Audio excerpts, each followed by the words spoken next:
And the federal government today announced cuts of more than $500 million to the public service over 4 years. It says jobs won't be cut, but savings will be made by slashing business class travel, consultants, recruitment and printing. And ACT Labor says cuts won't be so subtle in the Territory if the Liberals take power.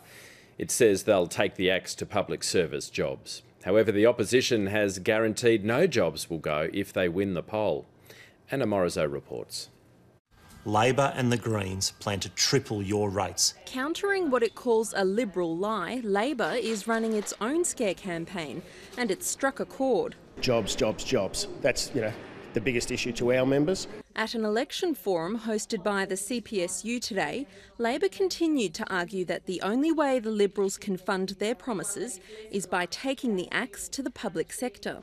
I've made it very clear, and I'll make it clear again today, that we'll be hiring, not firing. Liberal governments have said they won't cut jobs. They've come in and then they've cut thousands, and often in forced redundancies, not just voluntary redundancy. So I think there is a level of scepticism. From one forum to another, at the Council of Social Service election debate, Labor pledged $5 million in new money to support children in crisis. A trauma centre established to helping kids who have suffered abuse and neglect. We'll build on our therapeutic services, allowing more psychological support to young children and to young people. And to coincide with a tourism forum, all three parties have made promises to the sector. The Liberals say they'll set up a new tourism agency and commit $2 million towards a new convention centre. The Canberra Liberals will do the next step, which is do the financial work to build on the business plan so that we can take it to people like the Commonwealth who have a role to play here. Similarly, the Greens have put forward $225,000 for the Australia Forum. There's money to attract grey nomads to Canberra and an unusual idea to take the federal politicians on a tour of the capital. We want the parliamentarians to know there is more to Canberra, and when they go home to their electorates, to be an ambassador for this city.